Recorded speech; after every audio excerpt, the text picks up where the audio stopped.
Doctor, I can't understand what's going on. I feel dizzy and, how do I say it? I'm tilting. It didn't happen overnight. Like, I didn't wake up and couldn't stand straight. No, one day, I felt that my axis had shifted by 1 inch. Another day, it was 2 inches. And once, you won't believe it, it was 31.5 inches. That's alarming. What if I accidentally turned upside down and all my inhabitants fall off my surface? Ah, dear Earth. We ran some tests and are ready to explain an unfortunate combination of factors that has affected your axis. The last one will perhaps be the most unexpected and upsetting. It all started back in March 2011, when a devastating magnitude 9 earthquake struck off the coast of Japan. It was so powerful that not only did it shift Earth's axis, but it also shortened the length of the day. This earthquake displaced our planet's axis by approximately 6.5 inches and may have moved Japan's main island by about 8 feet. Like other similarly massive earthquakes, it also altered Earth's rotation speed. To make it easier, let's compare it to a spinning ice skater. When a skater pulls their arms close to their body, they spin faster by concentrating their mass near the axis of rotation. Something similar happens during the most powerful earthquakes. They shift Earth's mass closer to its rotational axis, causing it to spin faster and shortening the day length. The calculations showed that the Japanese earthquake sped up Earth's rotation by about 1.8 microseconds, which is about 1.8 millionths of a second. Not a big deal, but at the end of the day, every nanosecond counts. For comparison, the infamous Indonesian earthquake shortened the length of a day by 2.68 microseconds. It struck on December 26, 2004, at 0:58 UTC. The epicenter lay off the western coast of northern Sumatra, Indonesia. This powerful undersea earthquake triggered devastating tsunamis that swept across the Indian Ocean, causing widespread destruction and immense loss of life in countries like Indonesia, Sri Lanka, India, and Thailand. Even coastal areas as far as East Africa had severe damage. The Earth's magnitude, initially recorded at 9.0 on the Richter scale, was later adjusted to between 9.1 and 9.3, making it the most powerful earthquake ever recorded in Asia. The faulting, that's when Earth's crust completely breaks and its parts slide past each other, lasted between 500 and 600 seconds, and it was the longest duration ever observed. The immense force of the quake caused the entire planet to vibrate by at least half an inch and triggered other earthquakes as far away as Alaska. All that immense energy the earthquake released caused subtle but quite measurable changes to Earth. The shift in mass slightly changed the planet's rotation, shortening the day.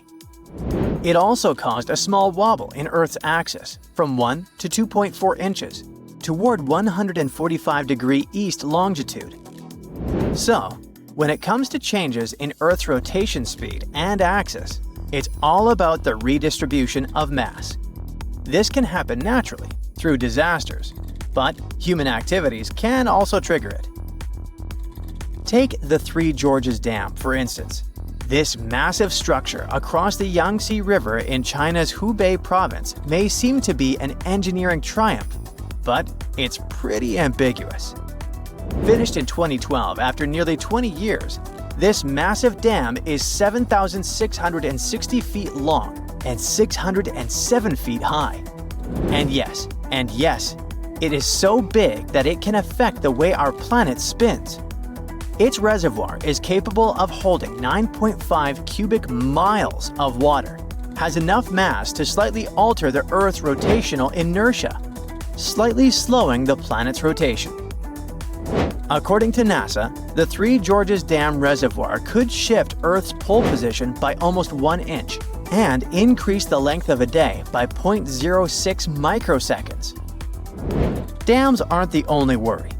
If polar ice melts, water rushes into the oceans, hiking up sea levels, especially near the equator. This mass shift slows Earth's spin way more than dams do. You won't feel it day to day, but it can affect ultra-precise equipment, such as atomic clocks. To fix this, scientists suggested a negative leap second, making a minute 59 seconds, to balance Earth's spin changes. Okay, so you're thinking you've got nothing to do with all those tilts. You don't build dams, right? Bad news. If you take regular showers, you're part of it too. Every time you turn on the tap, you're affecting Earth's tilt just a tiny bit. Thing is, our planet is always shifting and adapting, so even small actions like using water can influence its orientation. Over the past 2 decades, groundwater pumping has caused the Earth's tilt to shift by 31.5 inches. This water redistribution is equal to about 0.24 inches of sea level rise. It turns out that among climate-related causes, groundwater redistribution has the largest impact on the drift of Earth's rotational pull.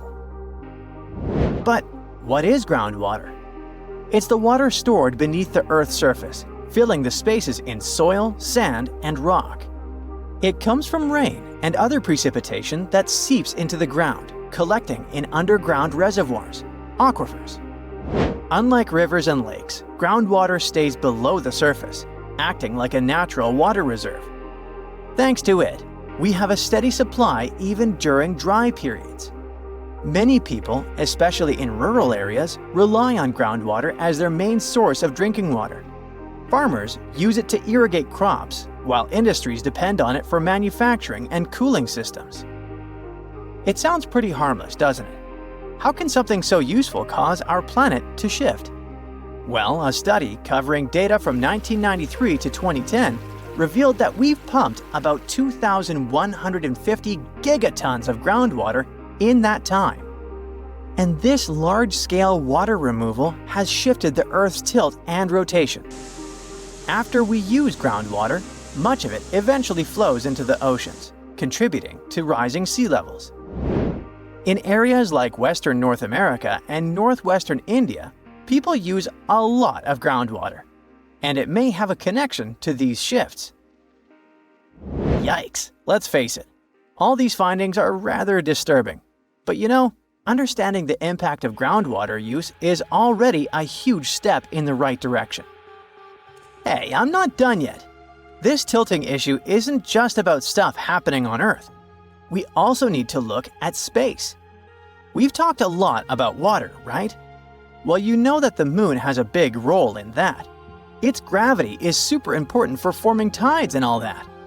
So one more thing that affects our planet a lot is the gradual movement of the moon away from Earth. These two bodies interact gravitationally, which makes Earth's rotation slow over time, even though significant events like earthquakes occasionally speed it up temporarily. How did we figure it out? Glad you asked. Once, someone paid attention to ancient corals. After analyzing them, scientists realized that Earth had once rotated much faster. The thing is, corals grow by laying down thin layers of calcium carbonate. They do it daily, and variations reflect seasonal changes. By counting these layers, scientists have calculated the number of days in a year millions of years ago. They found that Earth had about 420 days per year 444 to 419 million years ago. But over time, the moon's influence had caused Earth's rotation to slow. And now we only have 365 days in a year. I feel robbed, you know? At the moment, the moon is moving 1.5 inches away from Earth each year. That's about the same speed at which your fingernails grow. Astronomers have figured it out with the help of special mirrors placed on the moon during the Apollo missions. For over 50 years, researchers have been sending laser beams to these mirrors and measuring the time it took for the light to bounce back. In any case, dear Earth, at the moment, your condition isn't critical. As for your inhabitants, they won't fall off your surface. All thanks to your gravity, pulling them toward your center. Just don't switch it off, and everything's gonna be fine. At breakneck speed, this mysterious object is zipping through our galaxy. It's moving at a staggering 1 million miles per hour. That's so fast it might potentially escape the Milky Way altogether. While scientists are trying to understand exactly what this space weirdo is, we're going into space to learn more about it. The object is currently moving at a distance of 400 light-years away from Earth. Let's have a closer look and try to figure out if it could be a runaway probe. Nah, it's way too large for that. The object is around 30,000 times the mass of Earth and 8% of the mass of the Sun. What a giant! Such a size places it in a category that Dr. Darren Baskill, an astronomy lecturer at the University of Sussex, describes as somewhere between a star and a planet. Stars moving at such extreme speeds are super rare. Only 1 or 2 out of every 1,000 local stars travel so incredibly fast. So, if one day you found a star moving as rapidly as our cosmic enigma, you'd see it leave our home Milky Way galaxy in just a few tens of millions of years. In terms of space and cosmic distances, it's a blink of an eye period of time. After all, such stars can live for tens of billions of years. Even though the mysterious object is only moving at 0.001% of the speed of light, it's still potentially fast enough to eventually break free from the gravitational pull of our galaxy and fly into intergalactic space. Let's put this speed into perspective. J1249 is traveling 2.6 times faster than the fastest space probe ever launched. I'm talking about the Parker Solar Probe. The Parker probe reached this speed in June 2024 while looping around the Sun. J1249 was discovered by citizen scientists volunteering for NASA's Backyard Worlds Planet 9 project. These volunteers sift through online images taken by NASA's Wide Field Infrared Explorer and NEOWISE missions. They're looking for anything interesting. 3 of those volunteers spotted a faint, fast-moving object as it moved across WISE images. When they realized what they were looking at, they were incredibly excited, but thought someone had already reported the space object. But surprisingly, that wasn't the case. At the moment, most scientists believe that CWISE J1249 could either be a low-mass star or a brown dwarf. That's a type of star that is larger than a planet but too small to support nuclear fusion in its core, like our Sun does. In other words, such stars don't have enough mass, and their cores can't burn their star fuel, radiating starlight. That's why brown dwarfs, often referred to as failed stars, are smaller and cooler than the Sun. They even have complex planet-like atmospheres, which have clouds and molecules. For example, H2O. Anyway, to confirm or disprove this theory, astronomers continued to observe the object with the help of ground-based telescopes. Soon, they found out that the object had an unusual composition, with much less iron and other metals, compared to typical stars or brown dwarfs. It allowed NASA to claim the unthinkable. J1249 could be one of the oldest stars ever found in our galaxy. Okay, that's certainly a game changer, but why is this potential star moving so fast? The research team has a few theories. For example, the object might be the remains of a binary star system where its companion, a white dwarf, exploded in a supernova after pulling too much material from J1249. Another possibility is that our mysterious traveler may have originated from a cluster of stars that dispersed after coming across 2 black holes.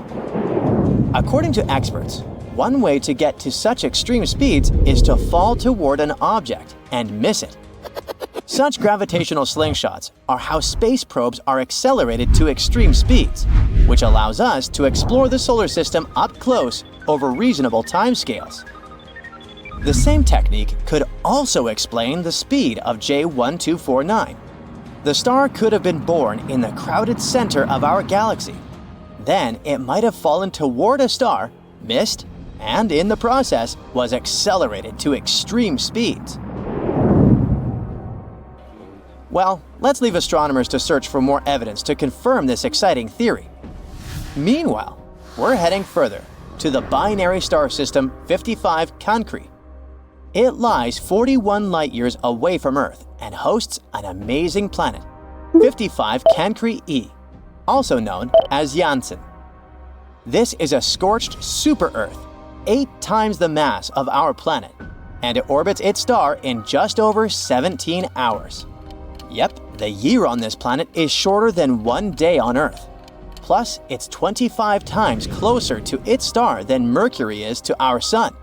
No wonder the planet's surface reaches blistering temperatures of 4,350 degrees Fahrenheit. That's hot enough to melt nearly any known metal. Back in 2010, a study found out that the host star of 55 Cancri e had an unusually high carbon-to-oxygen ratio. If this ratio was also true for the planet, it would mean that 55 Cancri e might have huge quantities of carbon. And the coolest thing? It would be in the form of diamonds. It'd make this space body a literal diamond planet. Sadly, some follow-up studies discovered that the carbon-to-oxygen ratio on the planet was less extreme than originally thought. It makes the idea of a diamond-encrusted world less feasible. On the bright side, planets don't always have to match the composition of their host stars exactly. If some other process topped up the carbon on 55 Cancri e, it could still be the most precious planet known in the universe. Definitely worth a visit. But let's leave the diamond planet behind and fly to Vega, which holds a special place as one of the brightest and most important stars in the sky. The brightest of other stars is measured against the brightness of Vega on a special magnitude scale, where Vega's magnitude is 0. A star with a magnitude of 1 is 2.5 times dimmer than Vega, and a star with a magnitude of -1 is 2.5 times brighter. Vega is also a pole star, although not at the moment. Right now, Earth's axis points toward Polaris, the North Star, but Earth's axial tilt draws a circle over 26,000 years, and Vega will again be the pole star in about 12,000 years. Just you wait. But the coolest thing about Vega, which sets it aside from other stars, is that it's not shaped like a perfect sphere. Unlike the Sun, which rotates slowly and is almost spherical, Vega spins very fast, completing one rotation in just 12.5 hours. And it causes it to bulge at the equator, taking on an egg-shaped appearance. And now, get ready for the most dangerous encounter of them all. But first, I must warn you. Even though space is unimaginably vast, it's populated extremely sparsely. The universe's average density is equivalent to 6 protons in 35 cubic feet. But some areas, known as voids or supervoids, contain even less matter.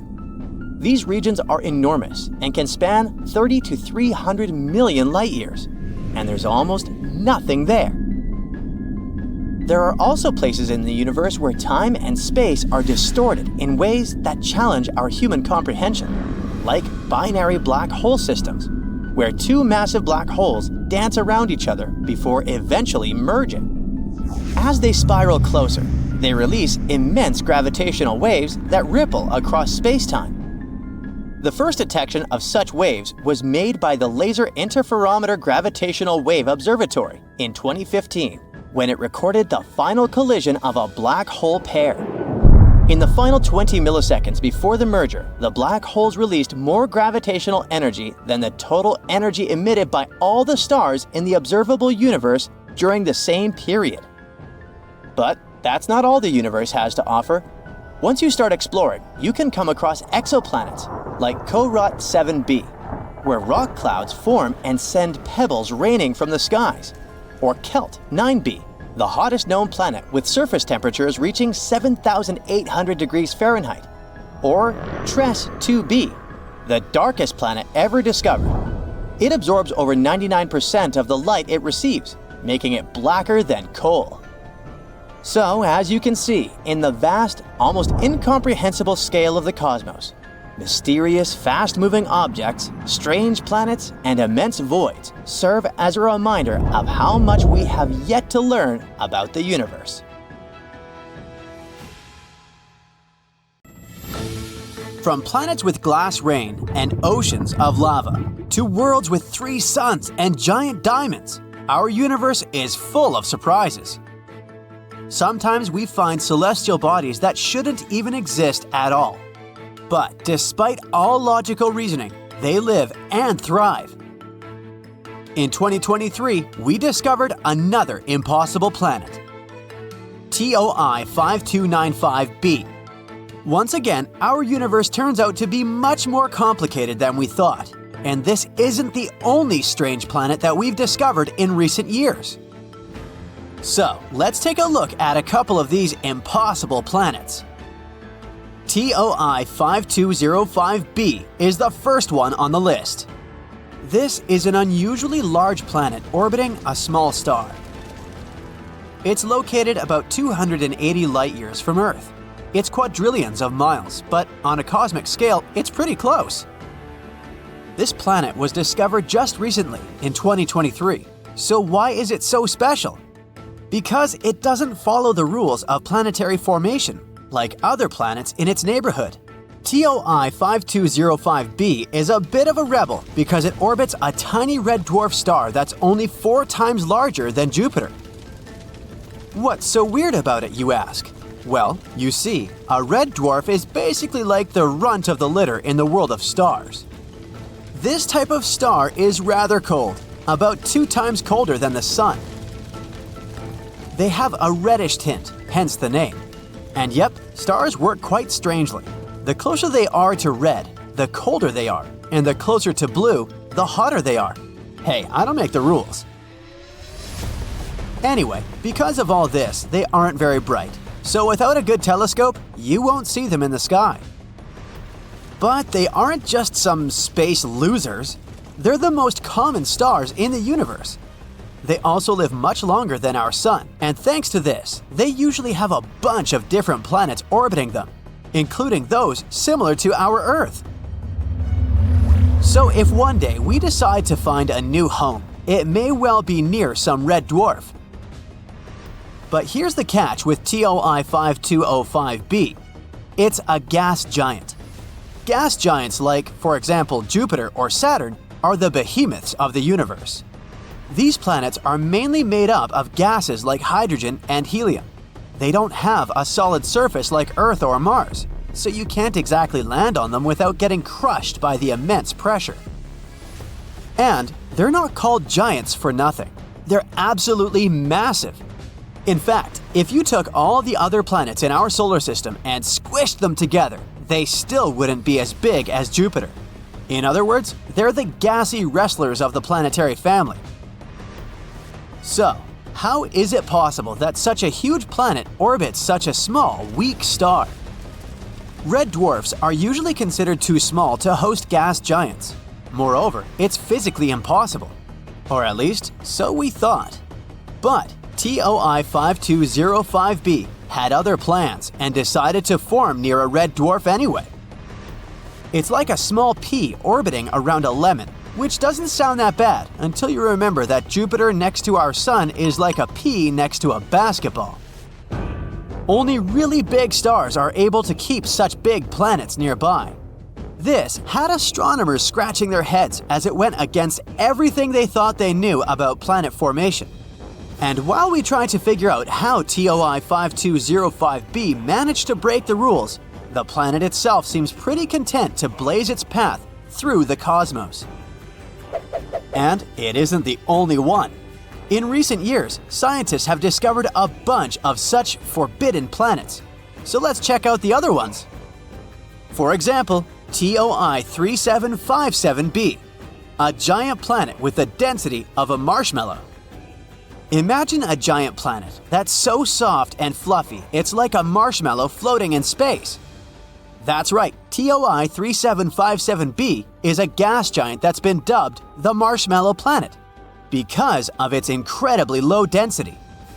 Of course, it's not edible and cute like real marshmallows, but it would still be fun to touch it. This planet was discovered in 2022. It's located in the constellation of Auriga the Charioteer, 591 light-years from us. Just like the previous one, it's also orbiting around a red dwarf star. And get this, TOI 3757b only takes around 3 days to complete one orbit. Imagine having a birthday every 3 days. It's also incredibly close to its star, just some 3.5 million miles away. For comparison, the distance between the Sun and the planet closest to it, Mercury, is about 36 million miles. So TOI 3757b is like right on top of its star. Let's hope this marshmallow planet doesn't get too toasted. Now let's talk about how this planet was discovered. It was spotted by the Transiting Exoplanet Survey Satellite, or TESS, a space detective on the hunt for new planets. The transit detection method is when scientists use the star's light to find their planets. When the planet passes through the star, it blocks a tiny portion of the star's light, making it look a little dimmer for a while.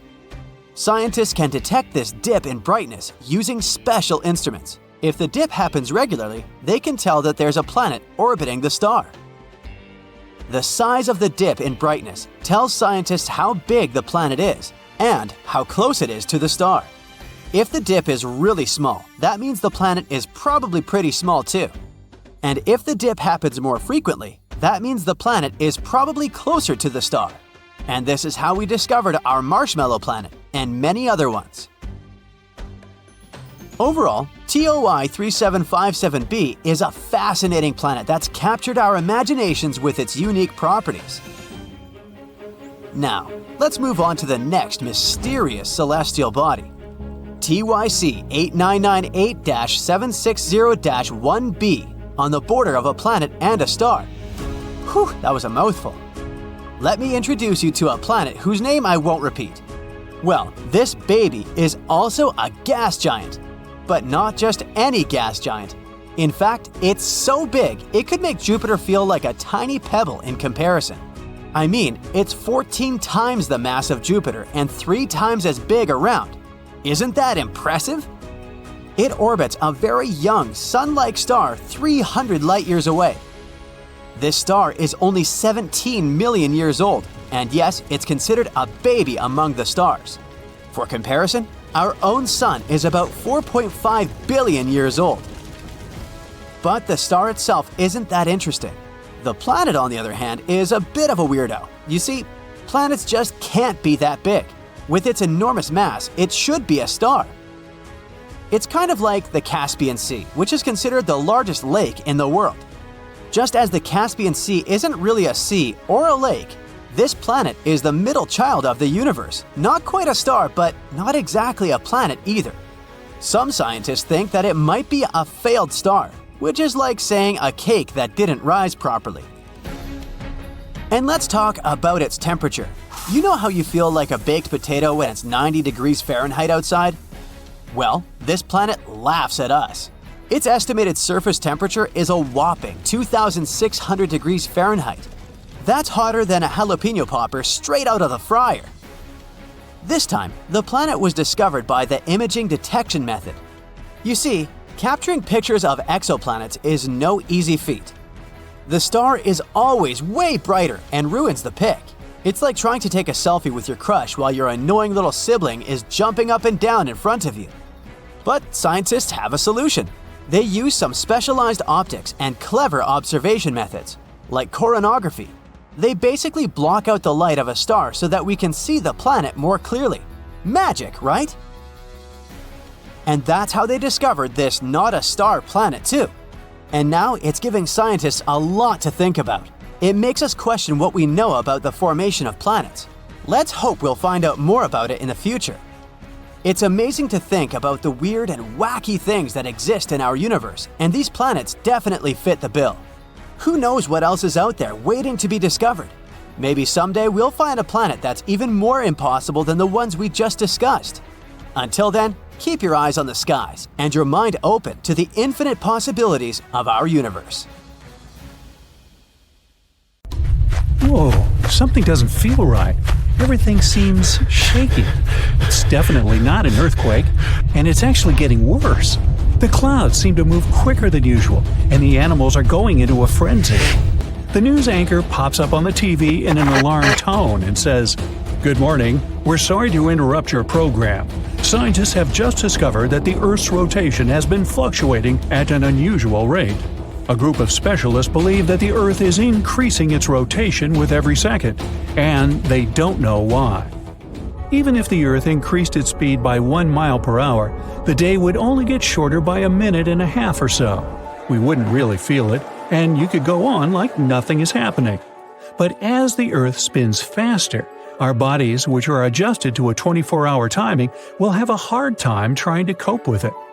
If you live by the equator, that means the rotation of the Earth is going quicker than at the North and South Pole. The area by the equator needs more time in order to complete its full rotation from the starting point.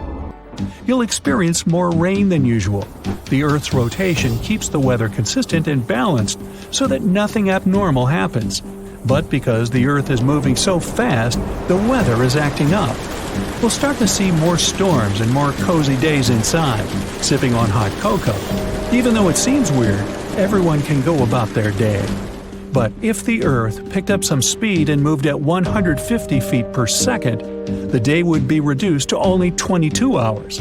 It kind of makes you feel jet-lagged 24/7. Every business works with the 24 hours a day schedule, so taking away even 2 hours can have catastrophic effects on the world economy. The whole calendar will have to change and adjust to the new timing. Clock designs will change with the new midnight, replaced with 10 o'clock. And with each week, the hours will shorten, so there will be no proper way of telling time except by sunsets and sunrises. The weather will continue to get worse and worse, feeling like the rain will never stop. The animals that rely on weather patterns won't know how to function, and mass migrations will occur from almost all species of animals. Flocks of birds will be flying everywhere and reach places they normally won't go to, affecting the whole food chain and ecology. Woods, jungles, and other places where animals roam are kept in proper balance when unaffected by humans. If it constantly rains in certain areas, then floods will force animals to move to other territories and compete with the predators in the area. If the Earth picked up speed every day, then standing on a scale in the Arctic would tell you weigh 180 pounds. But around the equator, you might weigh about 179 pounds. That's because of the extra force opposing gravity in that area. With the Earth spinning faster, all airlines around the world stop, since the radar systems have gone haywire and the weather is too dangerous to fly. Everyone has to get around by car. Satellites are positioned in such a way that it's crucial they remain where they are in order to bounce signals to us. Because of what's happening, Wi-Fi and TV signals can't go through. Communications around the world will end up short and slow, and eventually we'll have a total communication blackout. Ships will cease to operate, and global trading will collapse, adding extra damage to the already failing world economy. Winds will get stronger and faster than usual, which means temperatures will change. Storms like hurricanes will be stronger than ever and have more energy for destruction. And still, at 100 miles per hour, the equator will now be swallowed up in the water. The Amazon basin and small islands will now completely submerge in water by around 50 feet. Most of the plant life will be in danger, especially by the equator. With woods threatened by floods, more animal environments will be in jeopardy. The trees and plants won't survive so much flooding. If the Earth rotated so fast that the hours would now be reduced to 15, then we'd probably feel like we're always on a jet plane going through turbulence. It would be impossible to sleep if the Earth kept picking up speed every second of the day. So days would be around 7 hours long as well as nights. The whole world would be flooded, except for the highest points and the tallest mountains. If that happens, humans will most likely end up there clinging to the last remaining clear patches of land. Most of the animal life will be extinct as well. And as the Earth is spinning faster and faster, the crust will lose its durability, allowing more frequent and stronger earthquakes to happen. Volcanoes will erupt all over, even if they're submerged in water. It'll go on like this for quite a while. Many major natural disasters like earthquakes, tsunamis, volcanoes, and even melting ice sheets have sped up the speed of the Earth by milliseconds. So, with the Earth's continuing speed increasing, these natural disasters will make the planet go even faster. Even if it's just for milliseconds, it's enough to have major consequences. The Earth is now spinning at 1,000 miles per hour, and as you're sitting with the rest of the survivors, you feel yourself levitating slightly. You'll see tiny pebbles and rocks floating inches from the ground. The clouds above you are passing like shooting stars. The air is thick with moisture, since water is rising to the top, forming thick clouds ready to pour. But since gravity is weaker, some of the rain is suspended in the air. Many small objects will be floating around as if you were in space. The days and nights won't be longer than a few hours. At this point, the whole world will be flooded, and the crust will be 80% gone. If it goes on any longer, there won't be any living things around, probably except for microscopic creatures that can withstand extreme and harsh conditions.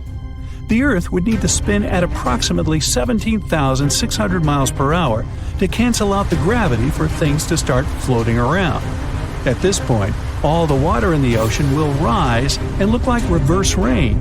The large mountain rocks will separate from the bedrock and levitate above the ground, looking like little planets in space. The Earth is now spinning 17 times faster than usual, which makes one full rotation around its axis only 84 minutes instead of 24 hours. If you manage to stay that long, then you'll literally see the days and nights go by in an instant. You'll also be floating aimlessly in the sky, bumping into rocks and other surfaces. You won't recognize anything anymore. The Earth's crust is ripping apart, exposing the magma underneath. So landing on the ground isn't an option. You'll see outer space as you go higher and higher. You won't know how fast you're going, but all you know is that you're probably the only human left in this spinning world. The Earth will eventually spin so fast that the rest of the layers will start to peel off, exposing the Earth's interior. It'll start to squeeze itself from the core until it becomes similar to a pancake. Nothing can survive at this point. So much heat will be produced from the core that the planet will heat up like a microwave. All the water will disappear, and it'll look like a red dot in the solar system. And once it starts to approach the speed of light, time will freeze. The rocks and floating elements won't move and will eventually be distorted. And with enough effort, the Earth will eventually turn into a black hole. Of course, nothing like this will ever happen. According to scientists, Earth will most likely slow down in rotation. Ever since the Moon came into the picture, the Earth has been slowing down by around 4 miles per hour every 10 million years or so. That's because of the Moon's gravitational pull on our little blue planet. It'll most likely go on that way. So hey, what's your hurry? The Earth has 3 main layers. 2 parts of the core, the dense, hot inner core, and the molten outer core. Then comes the mantle. And then follows the thin crust, the surface that supports life as we know it.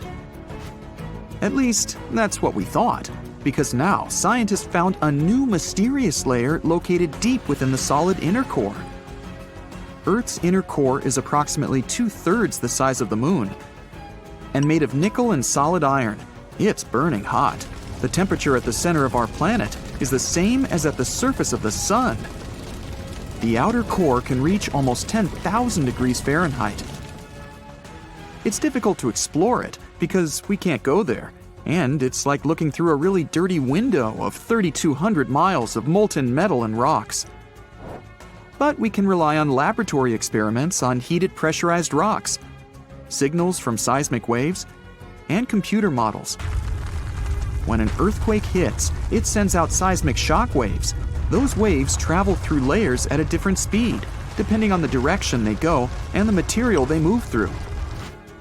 In the new study, a team of scientists set a data set of 100,000 deep earthquakes. Some of them went over 60 miles below the surface.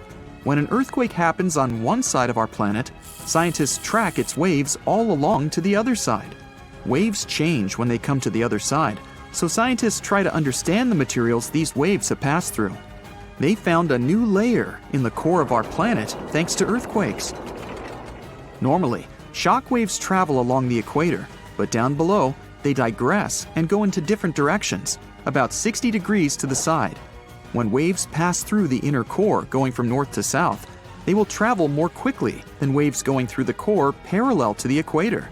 It's important to understand the core because it creates our magnetic field, which in turn protects the planet from things like solar winds that are charged particles coming from the sun. In the 1960s, we discovered the Earth pulsates every 26 seconds.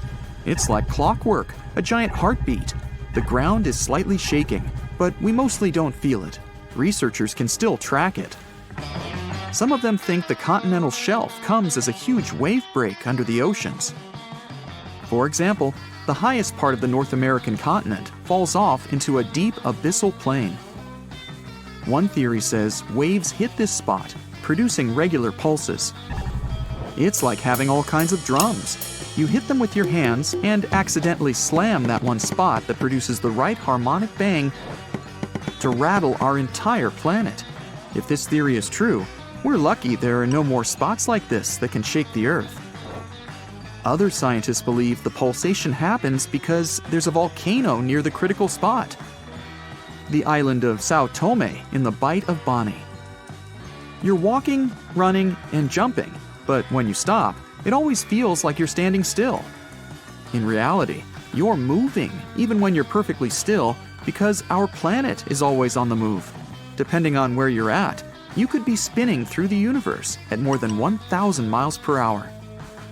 If you're on the equator, you'll move the fastest. Let's say you have a basketball spinning on your finger. Check the ball's equator. A random point on it has farther to go in just one spin than any point near your finger. That means the point on the equator is moving more quickly. The Earth is a planet that recycles all the time. The ground we're walking on is recycled. Our planet's rock cycle turns rocks of one type into another. That's a cycle that goes on and on. The depths of our planet are filled with magma. As magma is going out onto the surface, it hardens into rock. Tectonic processes like volcanic activity, earthquakes, mountain building, and all of the other processes that shape the surface of our planet bring that rock to the Earth's surface. When the rock is on the surface, erosion shapes it and shaves its bits off. Those small particles then get deposited. All the pressure coming from above compacts the particles into sedimentary rocks, like, for example, sandstone. Sedimentary rocks can also end up deeper and deeper under the Earth's surface. Since there's a lot of heat and pressure, they get cooked into metamorphic rocks. They can go back to the surface once again, or even end up being re-eroded. Sometimes the crust plates are pushing one under another, and this way, rocks can transform into magma once again. We've explored only 5% of the ocean so far. The ocean itself, as well as life below the seafloor, is still a mystery. The sediments that are underlying our oceans are home to different microorganisms that exist even at depths of 1.5 miles beneath the seafloor. There are microbes hidden deep inside volcanic rocks below the seafloor off of the parts of the Pacific, hidden under 870 feet of sediment. The biosphere under the seafloor is growing extremely slowly compared to life on the surface. Cell division happens every 10 to 1,000 years. Something's different about the Earth's axis. Climate changes and melting glaciers, mostly in the regions like the Himalayas and Alaska, made the axis shift. Our planet has two kinds of poles. Are the south and north magnetic poles. They affect things such as drift and navigation. The axis that the Earth is spinning around is another kind of pole. It shifted a little bit over time, but we don't know exactly why. Researchers realize there are moving masses of water, pushing the Earth's axis eastward. Take a basin of water as an example. If you're moving it back and forth, sloshing makes the water move its weight all around. A similar thing is happening on a planetary level. No matter how large an earthquake is, no human could ever feel an earthquake on the opposite side of the Earth, although some people claim they did. In 2013, There was one near the Kuril Islands with a magnitude of 8.5. It went around 400 miles deep. It was so strong, people in Australia reported they could feel the ground shaking. The strongest earthquake happened in Chile in 1960 with a magnitude of 9.5. The rupture zone stretched from 311 miles to almost 620 miles along the country's coast. Earthquakes with a magnitude of 10 or higher can't happen. The magnitude depends on the length of the fault where it occurs. The longer the fault, the bigger the earthquake. A fault is a break in a part of the planet's crust. It has rocks on both sides, and they move past each other. We haven't found a fault long enough to generate earthquakes with a magnitude of 10 or more. If it happened, it would extend around most of our planet. An earthquake with a magnitude of 12 would require a fault larger than our planet. One side of our planet is getting colder than the other. The Earth has a system that keeps it warm from the inside, a red-hot liquid interior deep below the surface. It spins and, at the same time, generates a magnetic field and gravity. That way, the Earth's core holds the atmosphere closer to the planet's surface. The Earth also absorbs heat from the sun, mostly on the surface. The heat doesn't spread equally on all parts of the Earth. One side of the planet, the Pacific Hemisphere, is losing heat more quickly than another, the African Hemisphere. This happens because land traps more heat than the surface under the ocean. The seafloor is way thinner than the landmass. Also, the temperature caused by the heat coming from inside the Earth is getting lower because of huge amounts of cold water above it. Clouds are not just like some fluffy distant pieces of cotton. They weigh more than 1 million pounds and help regulate our planet's temperature. If you take all the water droplets in clouds and bring them to the surface, you could cover the planet with a liquid layer as thin as a human hair. It doesn't seem like a lot, but this water is crucially important for climate. We'd have warmer temperatures if it weren't for the clouds. So get this. Taylor Swift takes a flight from Los Angeles to Tokyo that leaves at 10 a.m. on February 20th. She's on the plane for 12 hours, but she lands only at 2 p.m. the next day in Tokyo. That's a 28-hour difference. So, how did this time warp happen? Well, it's all because of this wonky line. This is the International Date Line. You know, that imaginary line that slices the globe in half and decides who gets to celebrate the new year first? It's the Line Islands, by the way. But crossing this line doesn't just make you feel like you've stepped into a transporter. It actually changes your day. Cross from east to west and boom, it's 24 hours later. If you travel in the opposite direction, crossing the line from the western side to the eastern side, you go back an entire calendar day. Now, you'd think that the International Date Line would be a nice, neat, straight line in the ocean where the time zones switch. But in reality, it's as if someone took a ruler and said, let's make this complicated. The line zigzags all over the place, wrapping around islands and causing all sorts of head-scratching confusion. For instance, Big Diomede Island and Little Diomede Island are only 2.5 miles apart, but have a 21-hour time difference. And things can get a little more complicated depending on which time zone a country follows. For example, if you travel 659 miles across the date line from Baker Island to Tokelau, you must add 25 hours. In other words, that's 1 day and 1 hour. And if that doesn't sound weird enough for you, wait, it gets crazier. When it's 6 o'clock in the morning on Thursday in New York, it's still Wednesday night in American Samoa. Meanwhile, over in Kiribati, it's already Friday. Yep, we're talking about 3 different calendar days happening at the same time because of this one imaginary crazy line. This phenomenon occurs every day between 10 o'clock and 10:59 in the morning. So, why does the International Date Line look so ridiculous in the first place? Well, great question.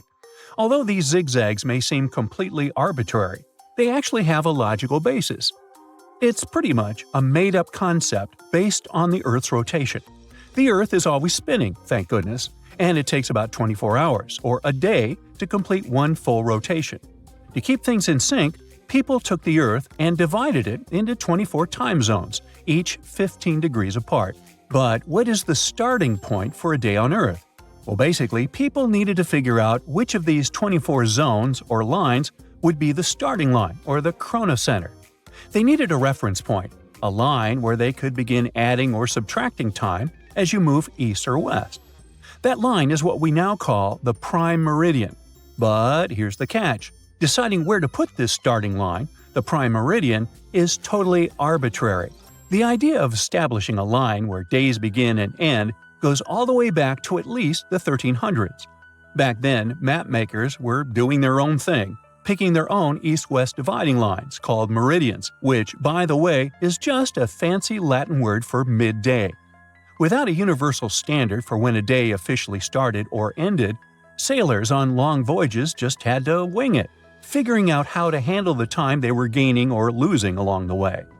So, in 1884, people decided to organize this whole mess. 25 nations gathered at the prestigious International Meridian Conference in the United States with one big goal: to decide on a line that would serve as the official prime meridian. Finally, like it or not, they were determined to create the international date line that the whole world would accept and would follow from that point forward. The prime meridian was established in Greenwich, England, and the international date line was placed on the opposite side, running through the 180th meridian. Well, sounds simple, right? But that's when the nightmare really began. The chosen international date line didn't just wander through uninhabited areas. Oh no! It split some countries in half and created all sorts of chaos. I mean, if you divide the world with a completely straight vertical line, you end up with situations where half of a country is one day ahead and the other half is one day behind. Take Kiribati, for example. The country is primarily centered in the Gilbert Islands, which sits just west of the international date line. However, in 1979, their territory got a little bigger with the Phoenix and Line Islands, which are way east of the date line. Suddenly, Kiribati was straddling the international date line. This created a bit of a headache for businesses. Folks on either side could only communicate by radio or phone for 4 weekdays a week. Now, to fix this quirky situation, Kiribati decided to skip Saturday, December 31st, 1994, right off the calendar. So Friday, December 30th, turned into Sunday, January 1st, 1995.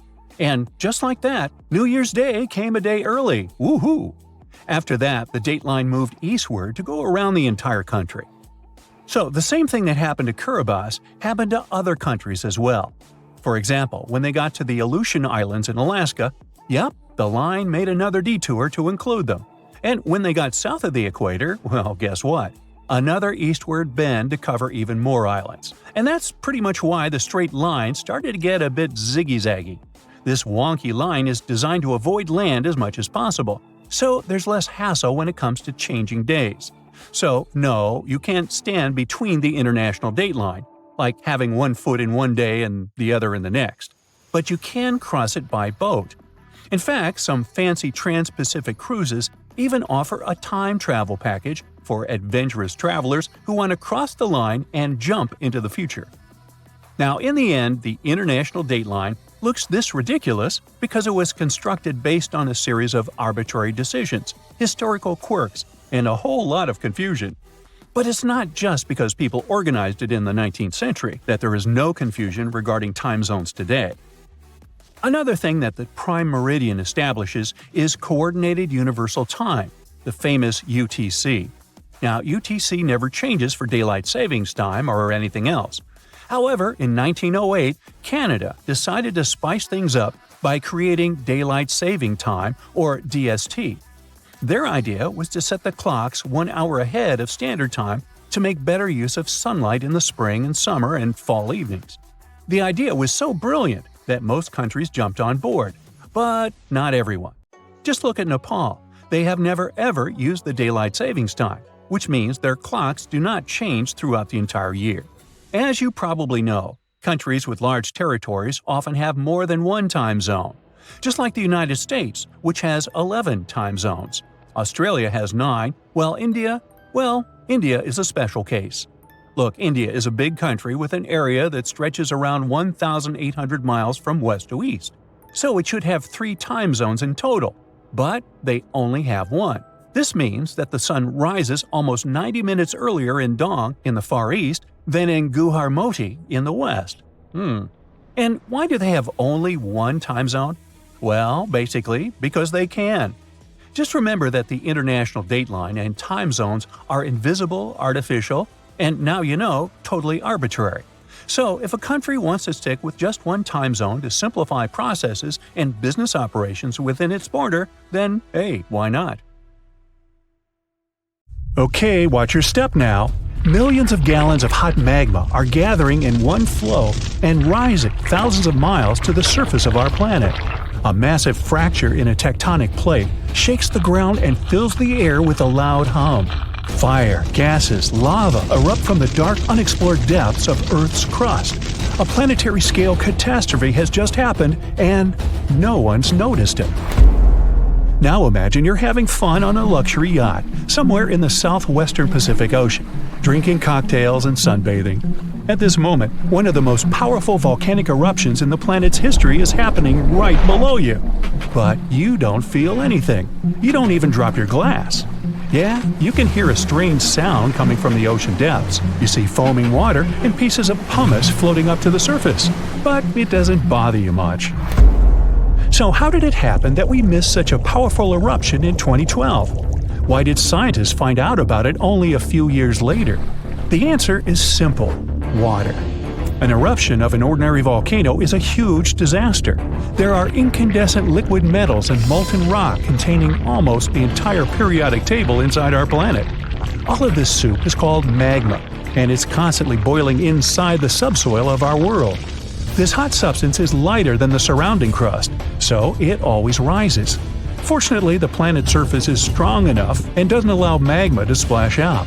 But sometimes this protection fails. The upper part of Earth is covered with connected parts, tectonic plates. These plates collide with each other and then move apart. Imagine a big moving mosaic puzzle where all its parts are tectonic plates. And when a small part of this puzzle gets separated from another, magma immediately comes up. These unstable fault sites with leaking magma are called volcanoes. And when they erupt, it gets hot. Lava flows out of the vent and burns all the vegetation around. This is accompanied by earthquakes and thick black smoke. If a volcano spits out magma too high, it falls back to the surface in the form of fire rain. But the worst thing here is ash. It's not that ash that's left in your grill after a good barbecue, no. Volcanic ash consists of solid particles harmful to any organism. These particles are not burnt wood, but various chemical elements. Volcanic ash is sharp, dense, and tangible. It can block sunlight, cover and destroy all plants, settle in your lungs. If you get too close to an erupting volcano, well, you better have a fireproof suit, oxygen tanks, a gas mask, and an underground shelter. Then you might survive, but there's no guarantee. At the same time, if an eruption occurs underwater, you don't need to worry about it. Of course, if you're not a marine biologist studying coral reefs nearby, or if you don't travel past that area in a submarine. In that case, boy, you're in trouble. When an underwater volcano erupts, this shakes a colossal area, heats the water, destroys the seabed. But almost nothing happens at the surface. The enormous pressure of millions of gallons of water suppresses the destructive power of the volcano. Molten rocks shooting out of Earth's crust get pressed against the seabed. Yeah, a submarine swimming by would be thrown off course and might collide with solidified lava. Fortunately, no such cases have ever been recorded, but it can easily become a reality because underwater eruptions happen pretty often. More than 70% of all volcanic activity occurs underwater, and almost no one notices it. In most cases, these volcanoes immediately fall asleep after they erupt and never wake up again. But in 2012, something happened, and scientists couldn't ignore it. Big pieces of pumice, the size of a van, began floating up in the southeastern Pacific Ocean. These rocks covered about 154 square miles. There were thousands of them. They looked like a group of unknown floating mini-islands. Volcanic stones were scattered in the ocean over the area twice as large as New Zealand. Scientists determined the full scale of the disaster with the help of deep-sea sonar devices. They studied the seabed at a depth of 4,000 feet for a long time and found 14 craters from which magma had flowed during the eruption. The seabed was covered with frozen lava flows and tons of ash. The researchers found that more than a third of the erupted volcanic material surfaced and was scattered all over the place. The rest remained at the bottom. This wiped out all marine life in the area. It seemed that this eruption was one of the largest in the entire history of observations. But in 2019, researchers discovered something even more significant. That was an underwater volcano 3 times higher than the Eiffel Tower. According to scientists' calculations, it ejected between 30 and 1,000 times more molten rock than the previous volcano. This monster had been feeding from the world's deepest magma reservoir we know about. Seismic activity here was so devastating that it destroyed everything around. Fortunately, not for long. After any eruption, life reappears like a phoenix rises from the ashes. And it's not just a figure of speech. Volcanic ash and lava around the volcano contain many useful mineral elements. All of them nourish the soil and help microorganisms develop on land and in the water. For this reason, there's usually so much vegetation, flowers, and trees around volcanoes. And underwater volcanoes can eventually form islands. This is a long process that ends with the appearance of a massive piece of land above the water surface. To understand how this happens, you need to go back millions of years. So, let's go. See this underwater volcano? There are sea dinosaurs, giant sharks, and ancient fish swimming around. Now, the seabed starts shaking. The volcano releases tons of magma and ash. The water pressure immediately pushes all this stuff back to the bottom. The eruption can continue for a long time. The released magma raises the seabed. After hundreds, maybe 1,000 years, a new eruption begins. New magma flows create a new layer above the previous one. Over millions of years, layer by layer, the volcano is growing. It's slowly rising, thanks to constant eruptions. Of course, with time, some volcanoes go dormant, but this one continues to erupt. And then, one day, the volcanic rock reaches the surface and an island emerges. After many more years, the volcano can fall asleep. After this, life is likely to appear on the island. Grass, flowers, trees, animals. The area that was once ruined seabed is swarming with life now. Volcanic islands have unique ecosystems because they develop separately from all the continents. Observing such islands helps scientists understand how life on Earth evolves. New species of birds, animals, insects can live on these chunks of land. Hundreds of islands around the world appeared thanks to eruptions of underwater volcanoes. You can find them in Hawaii, Indonesia, Iceland. Many of them are inhabited by people who build villages and towns there. There were cases when a volcano erupted when people literally lived on top of it. That's what happened on the small island of Aogashima, located to the south of Tokyo. People built a beautiful town right in the crater of an active volcano. And in May 1785, an eruption began. Nobody expected this to happen. At some point, thousands of birds rose in the air and flew away from the island. Then the ground began to shake. A heavy, low sound shook the air. Thick smoke appeared above the top of the green volcano. The crater started spitting dirt, huge rocks, and red-hot pieces of magma into the sky. The disaster lasted several weeks. People somehow managed to evacuate. Then, finally, the volcano calmed down. After that, a long process of recovery started. The inhabitants of the town rebuilt houses, roads, infrastructure. More than 200 years have passed since that moment, and during this time, the volcano never woke up. And despite the risk of a new eruption, people continue living there. The population is growing. Many people from other cities and countries come to live there. The main reason everyone loves this place is that it looks like a paradise. Nobody wants to leave the island. There are thermal springs where you can bathe, dense jungle with many beautiful animals and trees. The soil is rich, and you can grow tasty fruit and vegetables there. The water near the coast is swarming with fish. Every day, you can enjoy the incredible landscapes of the island. Seismological services constantly monitor the situation and watch the volcano's activity, listening for a rumble that may someday come again. Back in 2018, the biggest active underwater eruption ever happened, at least the one that we could officially record. Scientists followed earthquakes that struck the area in the western Indian Ocean off Madagascar. Between 2018 and 2021, over 11,000 earthquakes struck a small island called Mayan between Madagascar and Mozambique. The strongest one had a magnitude of 5.9. Until then, this area had been pretty peaceful. There had only been 2 earthquakes recorded over 50 years. Along with regular earthquakes, there were also some unusual seismic hums, like earthquakes at pretty low frequencies, forming deep underground. People couldn't feel those hums at the surface, but researchers around the world discovered them and realized they were related to volcanic activity no one actually noticed coming. Something strange happened.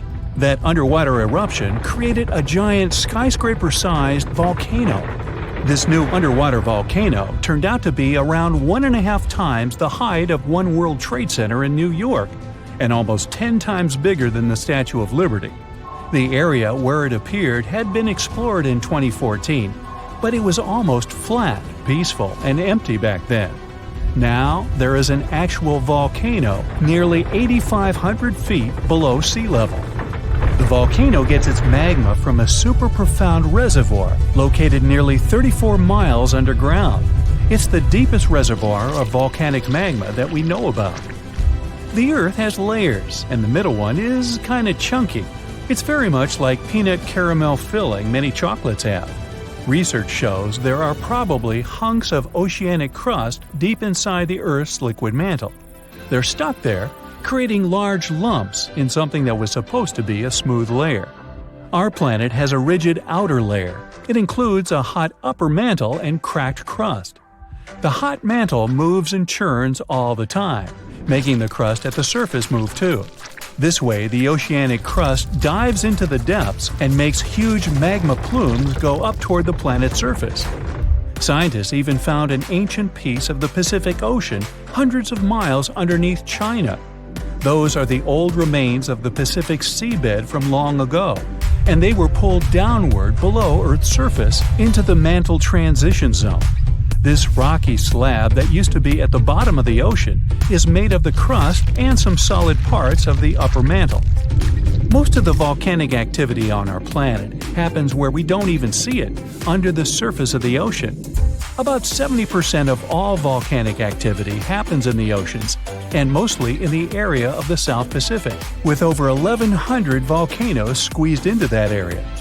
Coastal cliffs, mountain changes, soils, and sediments that line valleys. These are only a small portion of the rocks on our planet. Oceans hide so much more deep down below the Earth's surface. In between the Earth's surface and its core is the mantle. It's a warm, thick layer of rock that moves and flows constantly. Some hundreds of miles below, there's a place where diamonds grow. As they form, they go through high temperatures and pressure, after which they eventually freeze. That way, when they arrive at the surface, scientists can explore their structure, find out how they formed, and understand better what's going on in the depths of our planet. Thanks to diamonds, they realized the mantle was very wet, and it possibly contained much more water than all the oceans on Earth. Our planet is eating up its own oceans. As its tectonic plates move, dive, and go beneath one another, they drag huge amounts of water into the Earth's interior. The water beneath the surface of our planet can help with developing magma and lubricate faults, which actually makes earthquakes more likely to happen. Water is actually stored in the minerals. It gets incorporated into the planet's crust when new oceanic plates form. They go through the process of bending and cracking as they grind under other plates, and huge amounts of water then go deep into the crust and mantle. Scientists research an area that's 18 miles under the surface. They realize these zones pull 3 billion teragrams, which is more than 2 billion pounds. Any ocean is like a whole new world. There are incredible sceneries below the surface, magnificent waterfalls, lakes, and rivers. There are thick layers of salt beneath the seafloor, and rivers and lakes form because seawater goes through those layers and dissolves them, creating something that resembles pools. The dissolved salt makes the surrounding water denser. That water then settles there, which eventually forms underwater lakes or rivers. But there are also mountain chains, trenches, canyons. There's a canyon in the Bering Sea with more than 8,500 feet of vertical relief. This makes the Grand Canyon look way smaller than it is, since the underwater canyon is nearly 2,500 feet deeper. Deep parts of the ocean are really cold. The temperature of the water can be about 40 degrees, but at the bottom, water can get boiling hot. There are hydrothermal vents in the seafloor. Those are the hot springs located at the edges of tectonic plates. The water they release can reach a temperature of up to 750 degrees Fahrenheit, but the pressure at such depths is very intense. So intense, no human being can handle it. Still, it's the pressure that keeps the water from boiling. Ocean depth is on average 2.3 miles. Light waves can still enter at 3,280 feet, even though it's in a very small amount, so all the mysteries hidden below that point remain in total darkness. The actual illuminated part of the ocean goes until 600 feet. Even though the sun gives us light, most of our planet is dark all the time. It's all because of the oceans, covering over 70% of our planet. The loudest sound that came from an ocean, and of the loudest sounds ever recorded, came from an ice quake. It was so loud, researchers picked it up by sensors more than 3,000 miles away. There was a seismic activity that made frozen ground break down. The Antarctic ice sheet is bigger than the continental part of the United States and Mexico together. A big iceberg from Antarctica holds over 20 billion gallons of water, which could make a 5-year water supply for 1 million people. Humans can generally drink sea ice, although we can't drink sea water. As time goes by and the ice ages, the brine trapped between ice crystals drains out.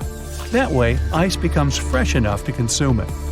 If all the ice sheets and glaciers we have on the Earth melted at the same time, the sea level would rise another 260 feet, which is just a little shorter than the Statue of Liberty, the height of a 26-story building. Clams live long enough to tell us more about oceans past. Ancient mollusks can live for more than 500 years.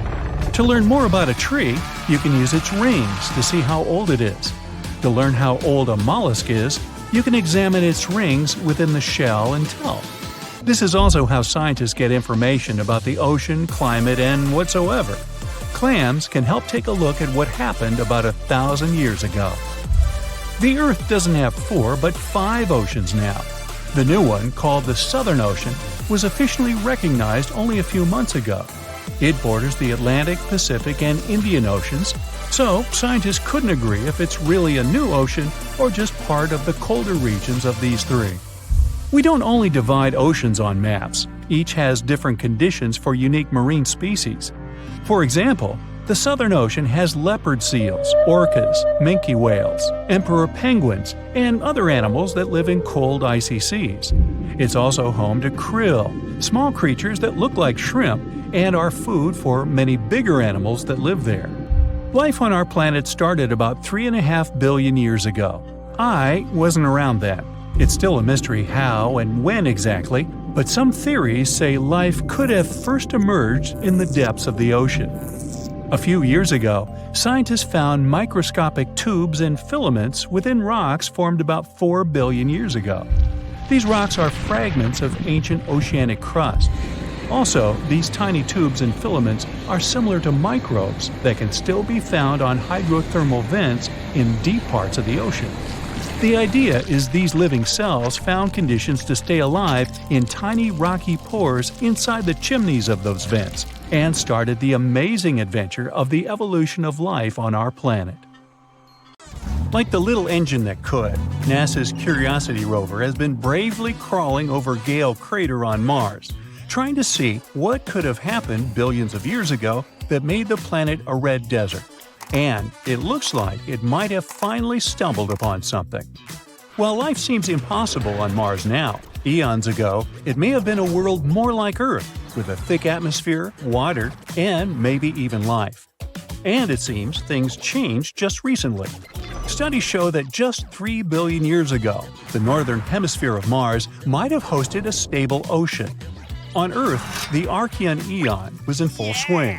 Volcanoes were going crazy, and life was taking its first steps. Life was also perhaps taking its first steps on Mars. No, not a frozen wasteland like Antarctica, but in a body of water like an Earth ocean. And this Earth-like climate extended Mars's habitable period by about 500 million years more than we thought before. In other words, there was 500 million years where it was exactly like Earth, with conditions just right for life to start forming. But then, something happened that changed things forever. The atmosphere thinned, Mars lost its oceans, and became the cold, desolate place we see today. It's been a mystery for a while, but now, curiosity stumbled upon something interesting in the Gale crater, a vast basin on the Martian surface where billions of years ago, water once flowed freely. It found carbonates, stuff that can tell us all about the ancient Martian climate. There are minerals that form when carbon dioxide, or CO2, dissolves in water, which means that, to create them, you need two things: a nice thick atmosphere and liquid water. Now on Earth, CO2 is super important because it helps trap heat from the sun in our atmosphere. This keeps our planet warm enough to support life. Plants eat it during photosynthesis to create oxygen, which humans and animals need to breathe. On Mars, the presence of CO2 shows that there really was some kind of climate system. When CO2 starts dissolving in water, it reacts with certain minerals in the ground, like calcium or magnesium, and creates carbonates. That's kind of how seashells form in oceans here on Earth. But instead, it's happening with rocks on Mars. And this discovery is huge. These carbonates act like fossils of the planet's ancient climate. They store information about what Mars was like long ago. By studying them, scientists can get a peek into Mars' past back in the day when water was present. They can tell us how the Martian atmosphere has changed over time, show whether the atmosphere was warm or cold, or if there was a lot of water around, and what happened to the planet in general. Luckily, Curiosity can study this stuff right there. It has the sample analysis at Mars and tunable laser spectrometer. Those are like Mars's forensic tools. The SAM is a mini lab on wheels, and is capable of heating Martian rock samples to extreme temperatures. There are 2 ovens that can heat samples to about 1,800 degrees Fahrenheit. This intense heat causes rocks to release gases trapped inside, the ones that are like ancient fingerprints of Mars, atmosphere. Once they're released, the TLS analyzes them in detail, breaking them down to the tiniest parts. And what the scientists discovered blew away all our previous assumptions about Mars' habitability. Turns out, it's not just about Mars once being wet, but there was something that led to the gradual drying and cooling of the planet.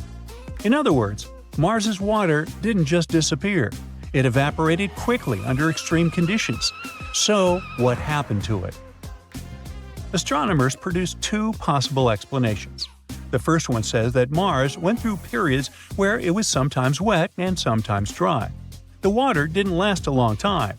It may have appeared in short bursts, with periods where it would dry up and then return. The second possibility is more intense. The water that was there was incredibly salty and cold, so instead of being liquid, it was mostly frozen in ice. This would have made the planet way too harsh for life as we know it, since the conditions would have been too extreme for anything to survive. Both possibilities sadly mean that Mars wasn't cozy and full of life in the past like some hoped. Well, at least not on the surface. That doesn't mean underground life couldn't exist though. This one is still a possibility. And to find more, we must keep looking for hints of water now. Actually, after years of exploring Mars, scientists have just made a mind-blowing discovery. Deep beneath the rocky surface of the red planet lies a hidden reservoir of liquid water. Real water this time, not the frozen ice caps or vapor in the atmosphere, though it's miles below the Martian crust. This breakthrough comes from data collected by NASA's InSight lander. This guy spent 4 years listening to the subtle tremors of Mars. You know, Mars quakes. And it analyzed over 1,300 of them. Thanks to this, scientists were able to map out how seismic waves move through the planet, and it revealed pockets of liquid water buried 6 to 12 miles underground. Not just one lake, but puddles. So they used the same methods we here on Earth use to find underground water, oil, and gas. and they were able to piece together the Martian underground system. You see, as the water disappeared and dried out, some of it escaped into space when Mars lost its thick protective atmosphere. However, this discovery shows that much of the water didn't disappear. It just sank deep underground, where it still lies today. So close, but out of reach. That's a huge step forward. Water is the most important molecule when it comes to shaping the destiny of a planet. And also, even though we said that Mars wasn't filled with life before, this doesn't take away the possibility of it having life now. If liquid water still exists deep underground, could there be some little microbes hiding there as well? Life as we know it can't survive without liquid water. And now, with this, the idea of life on Mars has become more plausible than ever. There's a catch, though. While this water may seem like a jackpot to future Mars colonization plans, it's not going to be easy to reach. To say that drilling 6 miles deep into the crust is no small feat is an understatement. Just so you know, here on Earth, the deepest we've drilled is about 7.5 miles. It was in the Kola Super Deep Borehole project. And this project pushed current technology to its limits. Intense heat, pressure, equipment failures, you name it. With Mars, that would be even crazier. It has a much colder environment, extremely thin atmosphere, and lack of infrastructure. That would make any drilling mission extremely difficult. To reach water reservoirs buried so deep on Mars, we would need specialized drilling equipment that would somehow get delivered there. It should also be able to handle extreme cold, low pressure, and different gravity. Oh, and it should all operate remotely and preferably not break, all while it needs tons of energy. Yeah. Now, it's possible that we would only be able to do this in the future when we'll have automated systems or astronauts on Mars. That's not a quick task for even the most ambitious billionaires. So, for now, what these reservoirs hide is a mystery. But at least it's not the only one. As we mentioned, Mars hides one of the greatest secrets beneath its frozen southern pole, another buried vast lake of liquid water. The radar revealed it as it scanned the ice cap in this region. Hey, just don't make me pronounce it. Now, it's weird that it managed to stay liquid with such low temperatures. It's probably because of the geothermal heat beneath Mars' surface, and life could be there too. So now they're thinking about probing this lake first. That would be much easier.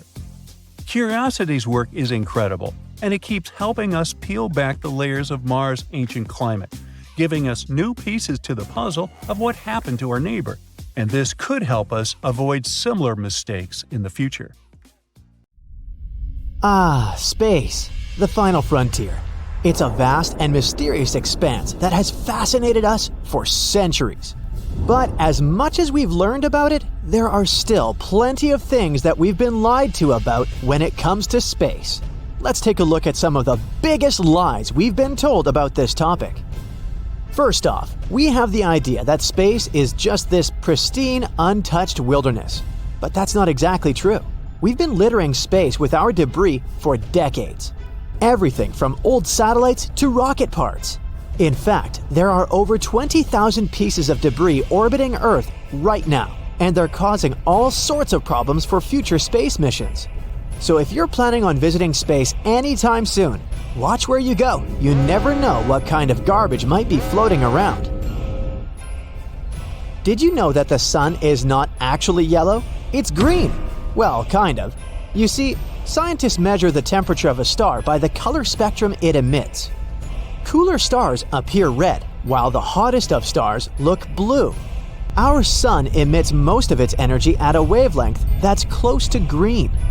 But because it emits other wavelengths too, all these colors mix together, and your eyes see this vibrant mixture as white.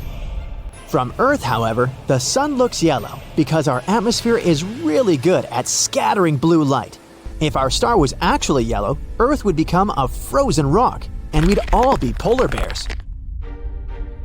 Plus, the sun isn't on fire for real. It's a big ball of gas, mostly made of hydrogen and helium, and it works more like a gigantic nuclear reactor, constantly fusing hydrogen atoms to create helium inside its core. This process releases enormous amounts of energy. That's why the sun is so hot. Oh, and speaking of setting things on fire, explosions in space aren't real. Sorry, Star Wars fans, a spaceship can't go down in a violent blast because there is no air out there in space. No air means no oxygen, and no oxygen means no fire. Now, you might also think that there are too many stars in the night sky for you to count, but in fact, you can do that. According to the Yale Bright Star Catalog, there are 9,110 stars that you can see from Earth with the unaided eye. So, technically, you can count them, but I wouldn't be surprised if you lost count. And if you're worried about flying through an asteroid belt, don't be.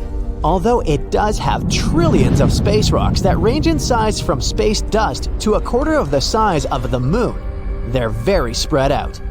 The asteroid belt between Mars and Jupiter is 140 million miles across, which is 1.5 times the distance between Earth and the Sun.